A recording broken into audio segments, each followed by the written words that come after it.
Why did everyone in the diner fall silent the moment she walked in? It wasn't beauty. It wasn't fame. It was something harder to name, something carried deep in her eyes as if the years had carved shadows where light used to live.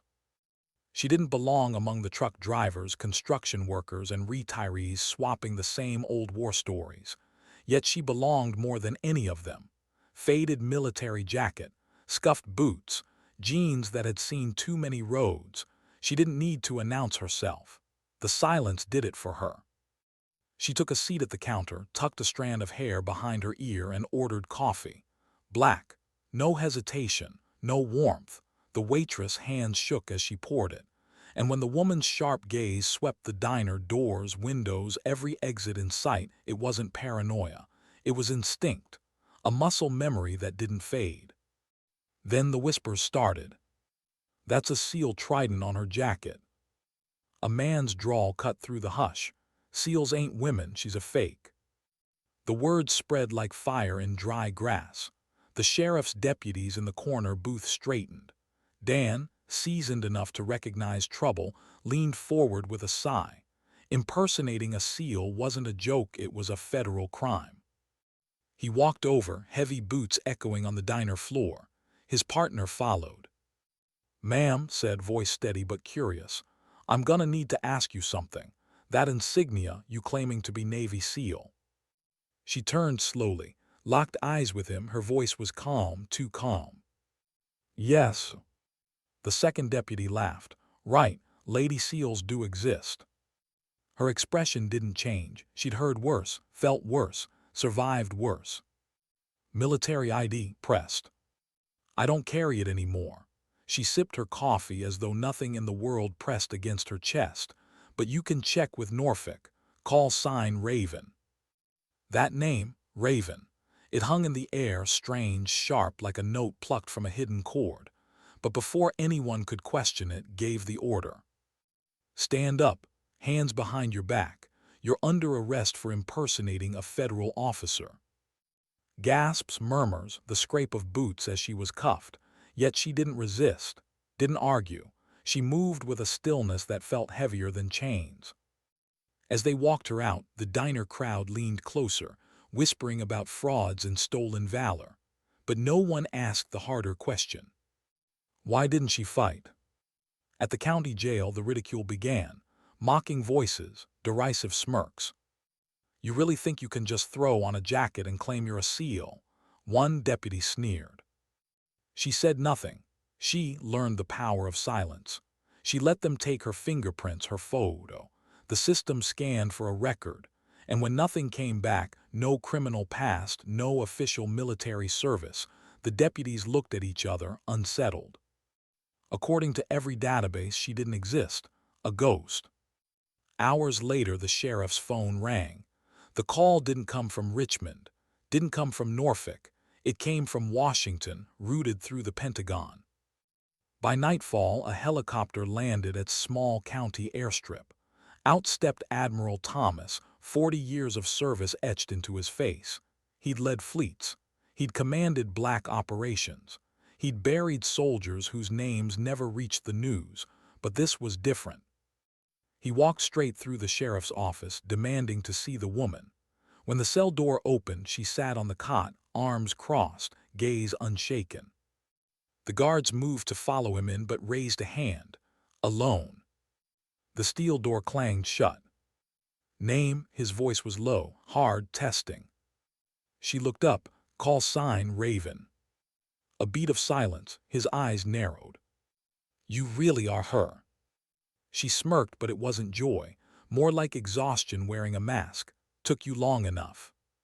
He studied her. Years of classified memories pressed against his mind, but one detail he couldn't ignore. He stepped closer, knelt, and without a word, rolled up her sleeve. There it was, faded but undeniable, a black dagger etched into her skin. "That tattoo," his voice cracked, "it's real." The symbol wasn't in any manual, any official Navy record. It belonged to a shadow operation buried so deep it was never meant to surface. A mark known only among the most elite. One mission, one experiment, one survivor. Operation Silent Storm. And she, Raven, had led it. His chest tightened. Memories collided with the present. 10 years ago, Project Echo had tested what the world wasn't ready to acknowledge, that a woman could endure the same crucible, pass the same impossible gauntlet, and come out stronger. Out of 42, only one had made it. Sorry. For years she'd operated in silence, extractions, black sites, hostages no one else could reach. And then she'd vanished, files sealed, name erased, a soldier without a country. And now she'd walked into a diner. "You let them arrest you," whispered, almost accusing. Her gaze didn't waver. "I needed to be seen. They erased me. I'm tired of hiding, tired of being a ghost." "You broke protocol." His words carried no anger, only pain. "You came," she said, standing slowly, "because you knew I wasn't lying." For a moment the room shrank around him. A soldier who had given everything, even her identity, for her country stood before him, reduced to a prisoner in a county cell. And he felt the weight pressing down, heavier than any medal, any rank. "They'll want you back." His voice was almost a plea. "I'm not going back." Her tone was final. "Not to war, not to black sites. I just want to live, to be a person again. I did my part." He wanted to argue, to remind her of duty, of unfinished wars. But the truth lay in her scars, silent and permanent. Outside, word began to spread. A leak to the press. A rumor of a woman SEAL. The sheriff tried to contain it, but whispers don't die easily. They multiply. By dawn, headlines hinted at a ghost soldier, the Pentagon, everything. The admiral gave no statement, and Raven, released without charges, disappeared into the night. But the world was already asking questions. Who was she? What had she done? And why now, after years in the shadows, had she stepped into the light? Why would someone vanish for a decade, only to reappear in the most ordinary place, a diner on a Tuesday morning? It didn't make sense to anyone, not to the sheriff's deputies who mocked her, not to the journalists who dug for scraps of rumor, and not to Admiral, who carried the weight of knowing what her silence had cost. The first news articles called her a fraud, clickbait headlines, "Mysterious woman fakes SEAL service." Others were harsher, "Stolen valor, a crime of dishonor." But buried in those stories were tiny threads, a word here, a whisper there. Raven. A name not supposed to exist. Knew how dangerous this could become.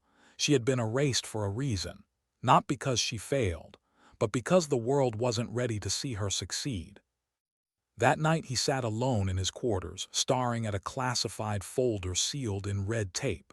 He hadn't opened it in years. His hand hovered, reluctant, because once he did, he couldn't undo it. Inside were the ghosts. Her training records, psychological assessments, after-action reports written in cold military jargon that didn't capture the fire behind the words. Candidate 41, hail, call sign Raven. Recommendation, exceptional resilience. Risk tolerance beyond threshold. Psychological note, doesn't break, she bends, adapts, hardens. Warning, prolonged isolation may deepen withdrawal tendencies. He closed the folder, pressing his hand against it. He remembered the moment she passed Hell Week.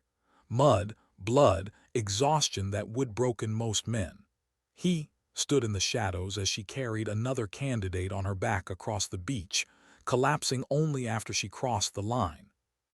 They hadn't cheered. They hadn't congratulated her. They'd only written notes in files. Notes now locked in a folder no one was supposed to read again.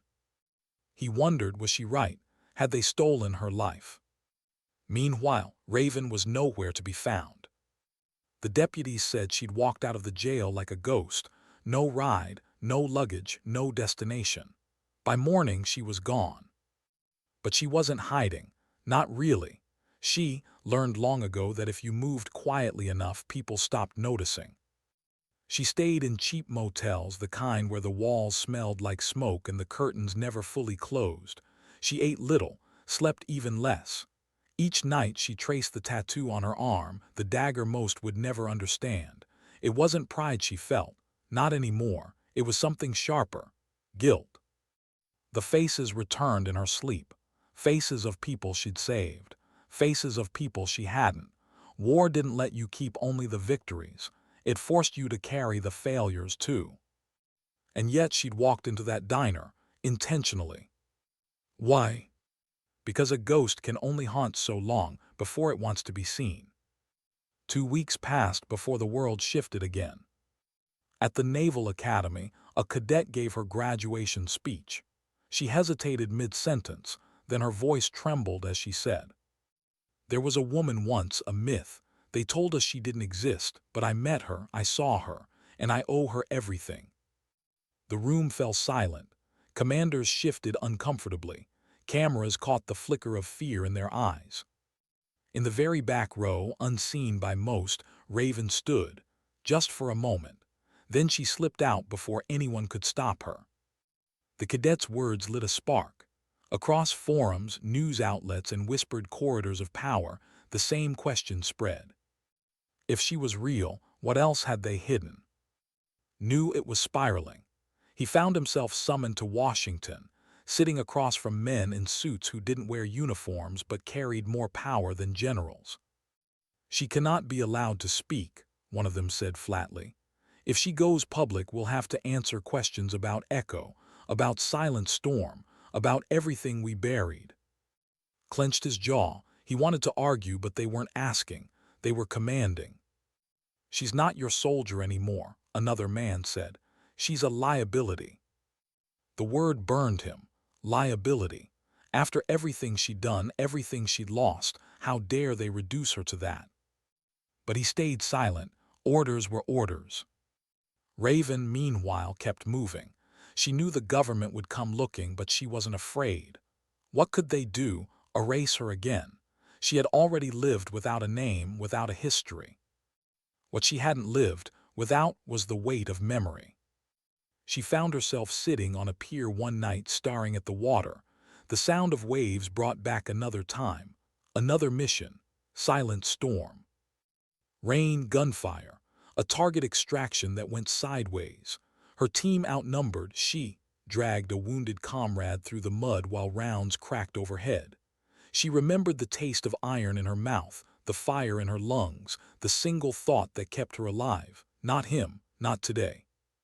She had succeeded. The hostage lived, but the cost. She pressed her palms into her eyes, fighting back tears. She hated how war rewrote your memory. You didn't remember birthdays or summers. You remembered screams, blood, the way someone's eyes looked right before they didn't look at all. And yet she had carried it, alone for years. The world thought she was a fraud. The Pentagon thought she was a liability. But the truth lay in the quiet moments, the weight she carried when no one else was watching. She whispered to herself, barely audible, "You did your part." But the question that haunted her wasn't whether she had done enough. It was whether anyone would ever believe she'd been real. What happens when the truth refuses to stay buried? The world had always been told the same story.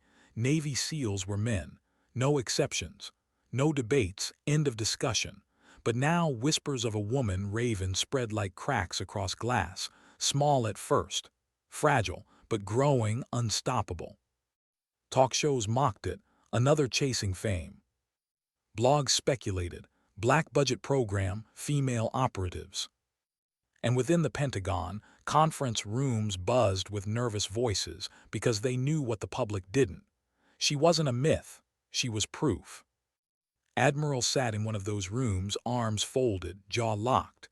Men in suits argued around him. One slapped a folder on the table. "She is a threat to national security." His voice was low, controlled. "She gave her life for national security." "That's irrelevant now," the man shot back. "If the truth comes out, we'll face congressional hearings, leaks, lawsuits. You want to explain Project Echo to the American people. You want to admit we erased someone's existence." The silence that followed was heavy. His chest ached. He had buried too many soldiers, but this This felt like burying someone twice. Meanwhile, Raven moved through the world like a shadow. She stayed in motels, boarded buses, avoided cameras, not because she was running from danger, but because she wasn't ready to face the weight of being seen. Everywhere she went, she heard echoes of herself. A news anchor's voice on a television in a bar. The so-called female SEAL sighting has sparked heated debate. Is it stolen valor or hidden history? A group of young cadets whispering in a, "What if she's real? What if we've been lied to?" She wanted to ignore it, but part of her couldn't. For years she had been silent, invisible, and silence had cost her more than she could measure. One evening she stood outside a small-town church. The doors were open, light spilling out. Inside, a veterans group was meeting, old men telling old stories. For a moment she considered walking in, sitting down, saying nothing, just being among them. But then she remembered the diner, the cuffs, the laughter. She turned away. That night she dreamt of the past again, not silent storm this time. Another mission, another night she'd never forget. Afghanistan, a compound raid, her team outnumbered, a boy barely 12 caught in the crossfire. She pulled him behind cover, shielding him with her own body as bullets tore into the walls. She remembered his terrified eyes, the way he clung to her jacket. She had saved him, but she still woke up with the sound of his cries in her ears. Morning came. She sat at the edge of a motel bed, face in her hands. She wasn't running from the government. She wasn't hiding from the press. She was hiding from herself. But the world wasn't going to let her stay hidden. 3 weeks after the Academy speech, a photograph surfaced online. Grainy, blurry, but unmistakable. A woman in a faded military jacket sitting in the back row of the Naval Academy graduation. Comment sections exploded. That's her. She was there. She's real. The photograph reached his desk within hours. His stomach twisted. He could almost hear her voice. I needed to be seen. He knew what would come next. The hunt. Not for her safety, not to protect her, but to silence her.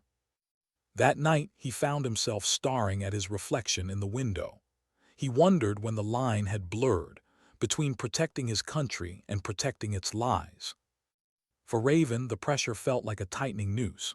Reporters sniffed around motels. Agents asked quiet questions in bus stations. And still she moved, drifting, surviving. Until one evening, in a dusty town near the coast, she walked into a laundromat. She carried her clothes in a plastic bag, tossed them into the machine, and sat down. Ordinary, almost human. Then a voice came from behind her, calm, male, familiar. "You're making it hard for me, Hale." Her chest tightened. She turned slowly, stood there, his face heavier, older, but his eyes the same. "You found me," she said. He shook his head. "You made sure I would." They sat across from each other, the hum of machines filling the silence. "You can't keep running," he said. "I'm not running," her voice was steady. "I'm surviving." "You're not just surviving," he said. "You're forcing the truth into daylight. Do you understand what that means?" She leaned back, crossing her arms. "For 10 years I was a ghost. No name, no country, just scars. Now I'm supposed to apologize for existing." Swallowed hard, he wanted to tell her he understood, but he didn't, not really. "You're putting a target on your back," he warned. Her eyes darkened. "There's been a target on my back since the day I put this tattoo on my skin." Silence stretched. Finally she whispered, "I'm tired, Admiral, tired of being erased, tired of being told I don't exist. Maybe I want the world to know, even if it costs me." His throat tightened. He saw the exhaustion in her face, the kind that didn't come from lack of sleep, but from carrying too much for too long. He wanted to protect her, but part of him knew the truth. Maybe she didn't need protection. Maybe she needed acknowledgement. Outside, the night pressed in. Somewhere, unseen eyes watched. A car idled across the street longer than it should have. The storm was coming, and neither of them could stop it. Why does the truth always arrive with a cost? The photograph at the Naval Academy had spread too far. It was no longer rumor. It was evidence, and evidence demanded answers. Every outlet wanted her, some for the scandal, some for the inspiration, but not one of them wanted the whole of her. They wanted a story they could control, a headline, a narrative that fit neatly between commercials. For Raven, that wasn't an option.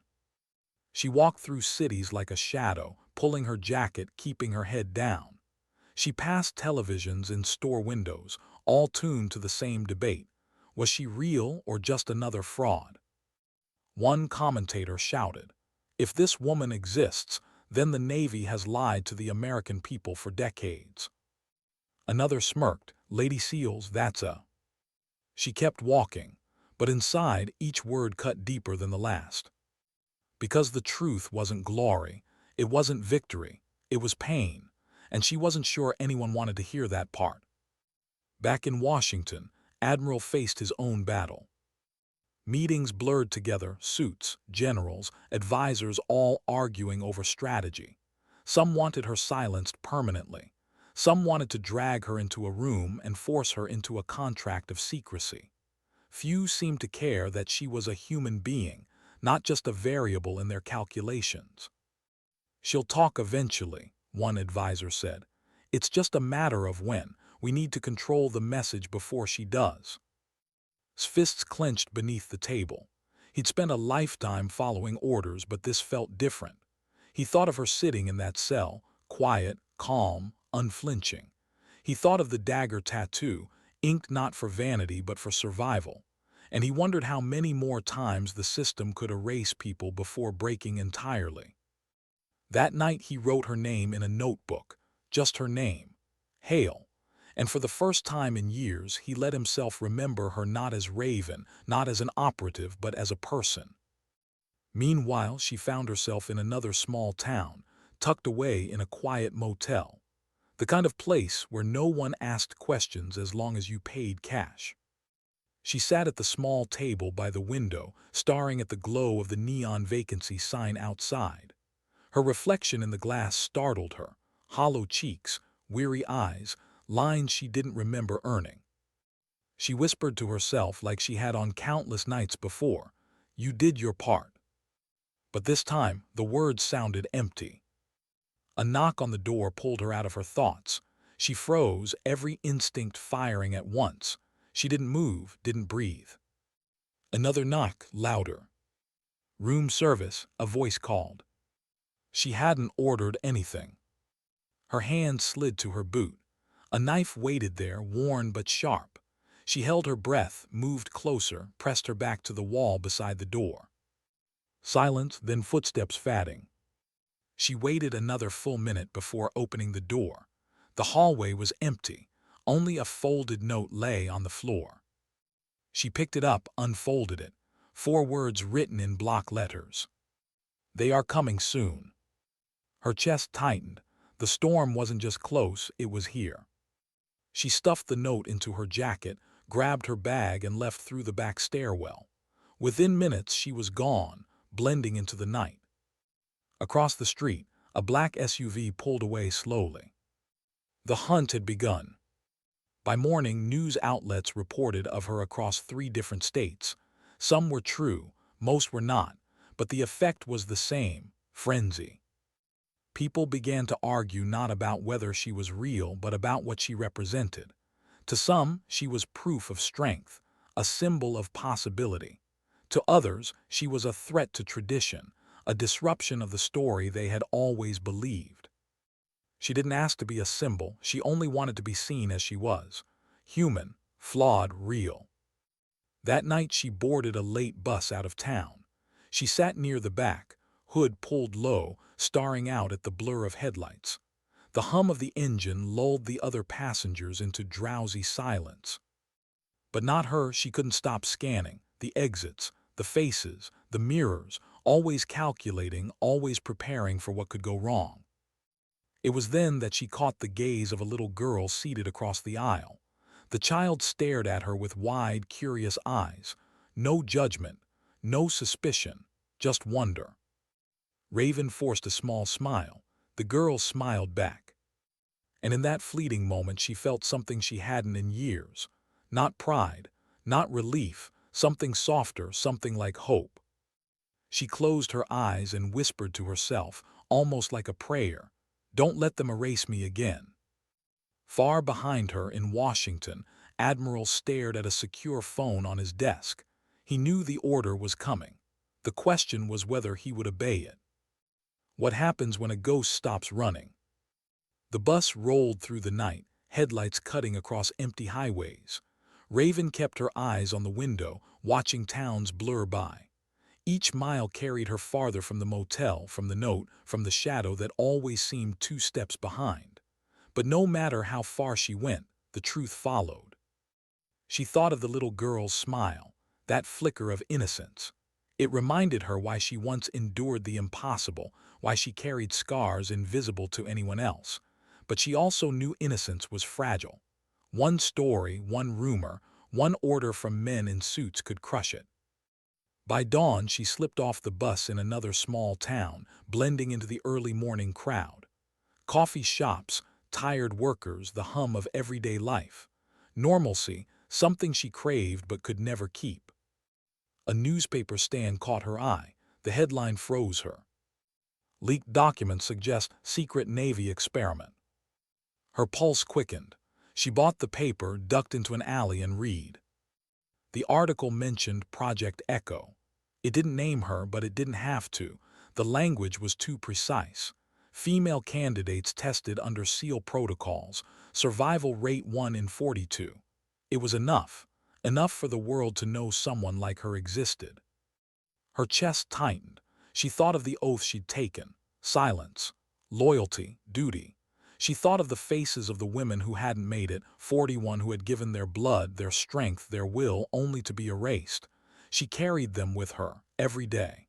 And now the truth was clawing its way back into daylight. Across the country, television anchors debated. Some dismissed it as conspiracy. Others called for hearings. A senator demanded full transparency. But through all the noise, one truth echoed louder than the rest: someone had survived. Admiral sat in his office, the article spread across his desk. He rubbed his temples. The storm was here, and he knew exactly who they'd blame. A knock at his door. A young officer stepped in. "Sir, they want a statement." Looked up slowly. "Then they'll wait." Because what he wanted to say, what burned in his chest, wasn't something Washington would allow. Meanwhile, Raven moved again.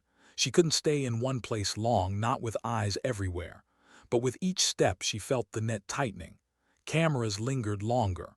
Questions followed her in. She felt it in her bones. The storm was closing in. That night she found herself on a deserted beach. The tide rolled in, steady, relentless. She sat on the cold sand, pulled her jacket, and let the waves wash away the noise in her head. But memory never washed away. She was back in silent storm. Rain, mud, fire. Her team pinned down. A choice no soldier ever wants to make: save one and lose the others, or lose them all. She remembered the weight of her comrade in her arms, the sound of gunfire chasing her through the dark. She remembered the screams she couldn't answer. And she remembered the silence that followed. The silence of men in suits telling her she didn't exist, that no one could ever know. Her throat burned.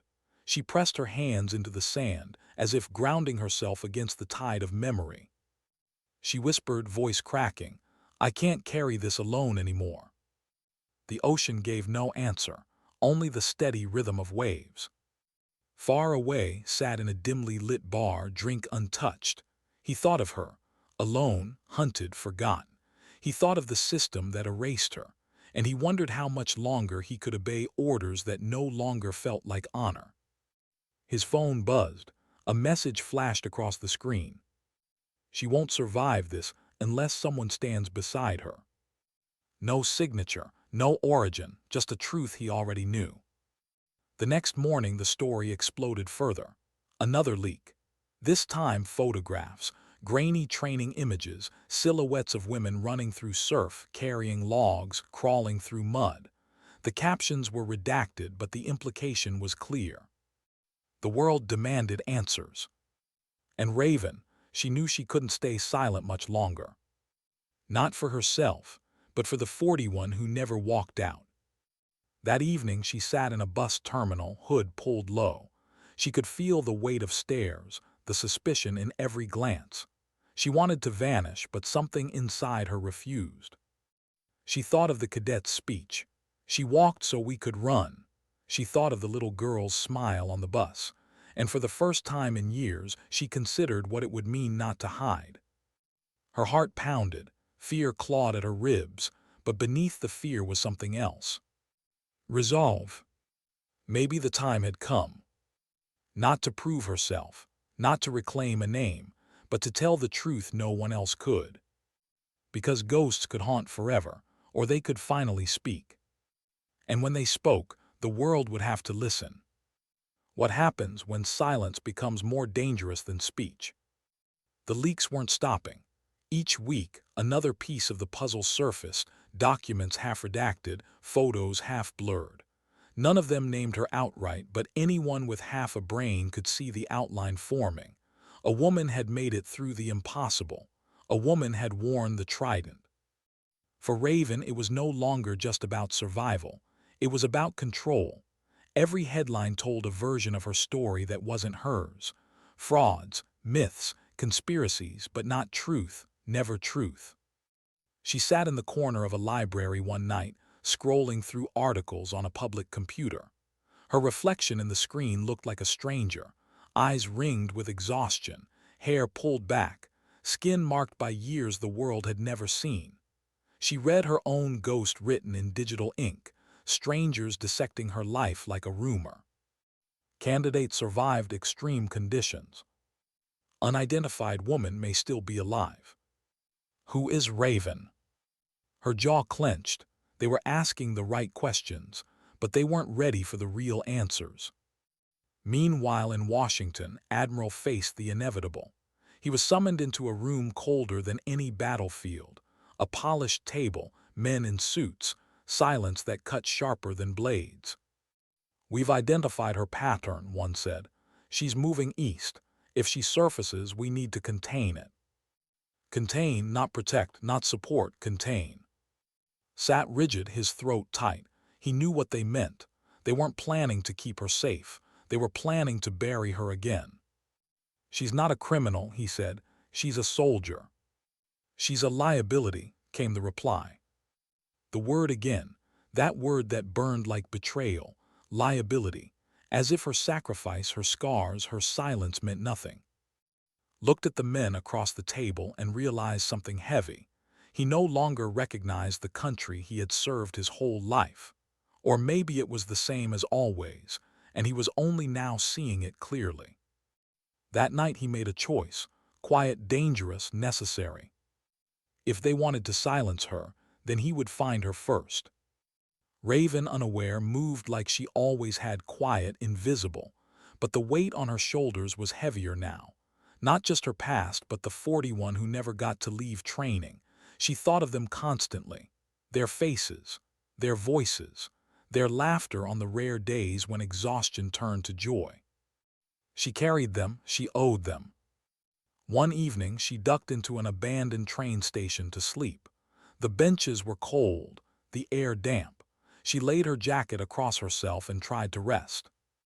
But dreams came, they always did. This time it wasn't combat, it was training. The endless log carries, the drown-proofing drills, the cold water that felt like knives on her skin. She remembered the day another candidate, a woman stronger than her in almost every way, collapsed beside her. Raven had tried to lift her, tried to keep her moving, but the instructors pulled the woman out, shaking their heads. "You're done." Raven had screamed after her. "No, she can make it." But it didn't matter. Rules were rules. That woman never came back. Now, years later, Raven felt her chest ache at the memory. She wasn't just running from the government. She was running from ghosts, and ghosts never tired. By morning, she left the station and bought a bus ticket. Destination, DC. Not because she wanted to face them, but because she knew she couldn't keep drifting. The truth had to break somewhere, and maybe the heart of the storm was the only place left to stand. On the road, she sat alone, staring out the window. She replayed the same thought again and again. If I speak, I betray the oath. If I stay silent, I betray myself. Hours later, the bus rolled into the city. Concrete, noise, crowds. She blended in, but every step carried tension. She knew they were looking for her. She knew her time was running short. That night she found herself in a diner. Not the first, not the last, but another ordinary place where extraordinary weight pressed down on her shoulders. She ordered coffee, sat in the corner, and tried to breathe. Then a shadow fell across the booth. She looked up. Yep. Older, but still standing like a man who had carried too much for too long. "You shouldn't be here," she said. "Neither should you," he replied. They stared at each other, silence filling the space between them. Finally, he slid into the booth across from her. "They want to bury you," he said quietly. She smirked bitter. "They already did. I can't let them do it again." Her eyes narrowed. Why, after all this time? He leaned forward, voice low, rough with something more than duty. "Because you deserve more than shadows. Because you earned more than silence." She studied him, searching, weighing. Finally she asked, "And what happens if I speak? What happens if the world knows?" Hesitated. He didn't have the answer, because the truth was dangerous. It always had been. But before he could respond, the bell over the diner door jingled. Two men walked in, suits, cold eyes scanning the room. Raven's muscles tensed, jaw clenched. The storm had found them. How long can someone outrun the shadows that made them? The diner air thickened the moment the two men in suits stepped in. They weren't locals, too polished, too alert. They scanned the room like predators who already knew their prey was cornered. Raven didn't flinch. She sipped her coffee, eyes steady, as if she hadn't already mapped the exits, the angles, the reflection of their movements in the window glass. Sat across from her, jaw tight. He knew their type, not FBI, not CIA, something deeper in the alphabet, the kind of men who didn't carry names, only orders. They approached slowly, deliberately. One stopped at the counter, the other headed straight for Raven's booth. "Ms. Hale," he said evenly. Not Raven, not call sign, just a name dragged back into the light. "We'd like you to come with us." Her lips curved into the faintest smile. "Funny, I was never Ms. Hale to you before." "Now you are." His eyes were cold. "We can do this quiet or not." The second man shifted near the counter, hand brushing the edge of his jacket. A holster bulged beneath. Raven noticed. Of course she noticed. His hand twitched toward the table. "She's not under arrest." The first man barely looked at him.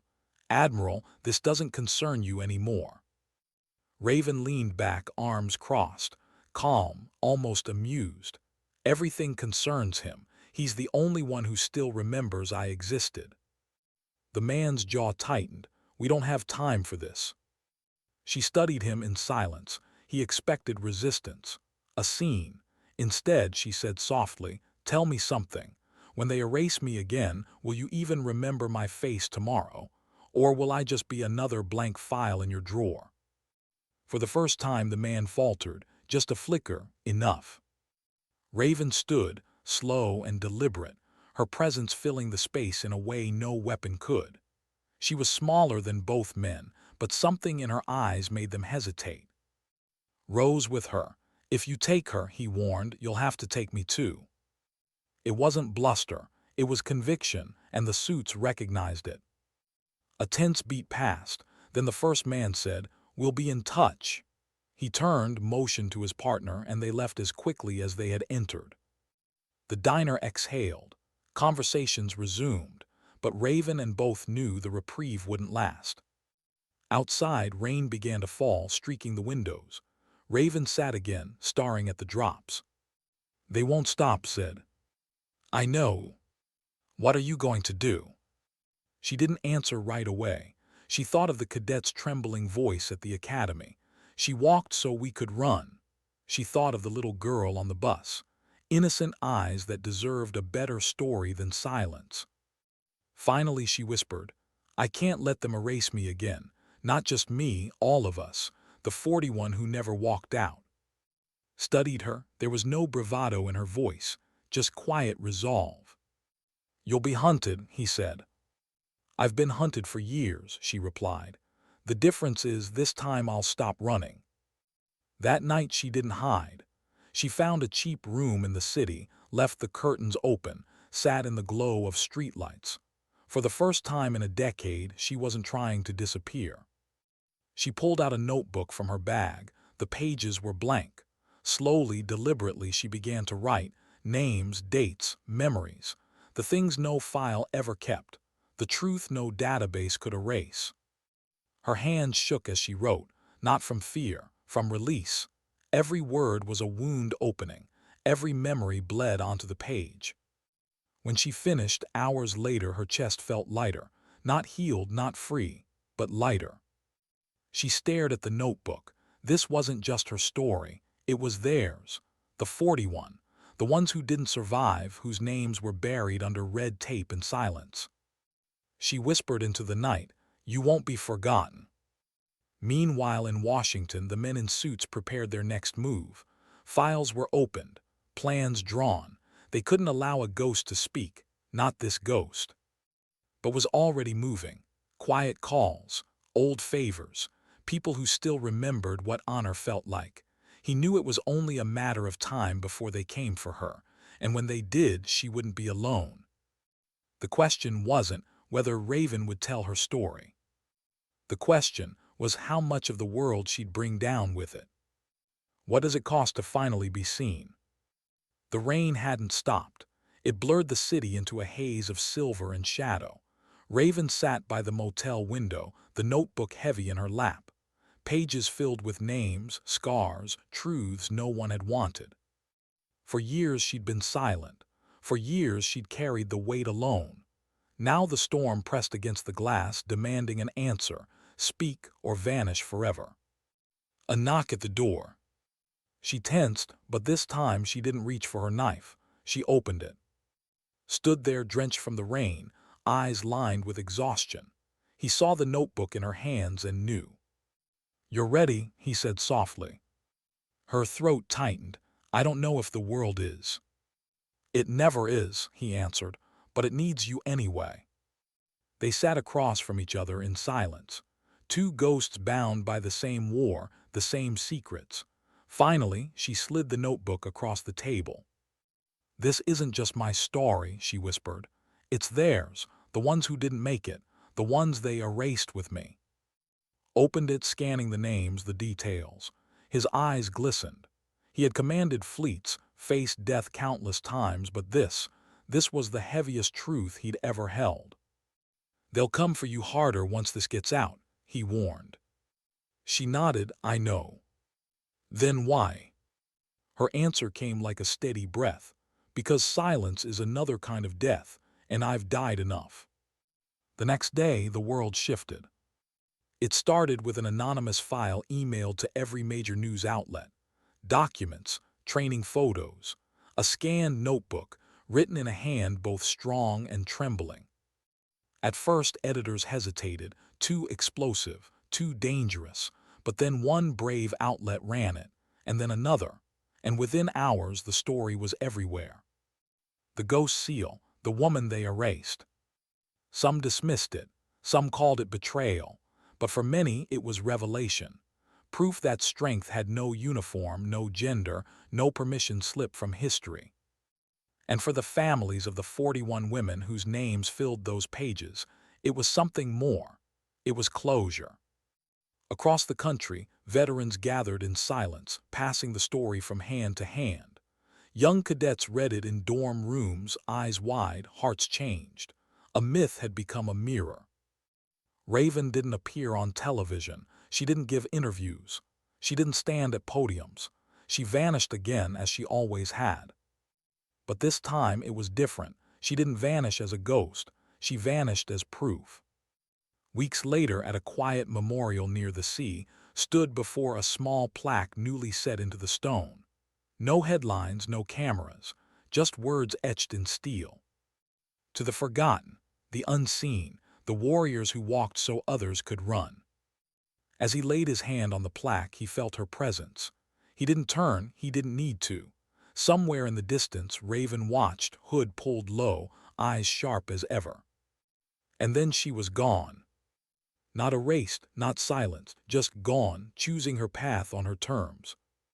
The world moved on as it always does, but the ripple she left behind didn't fade. Young women signed up for service with new fire in their eyes. Old soldiers spoke of honor in new ways, and in quiet corners where scars ran deep, people whispered her name with respect. Raven. She was never after glory, never after medals. She wanted one thing only, that the truth not be buried with her. In the end, she gave the world a story too heavy to ignore. And perhaps that was enough. Because some warriors don't need statues, they don't need speeches. They just need to be remembered. And sometimes dignity doesn't speak. It simply acts.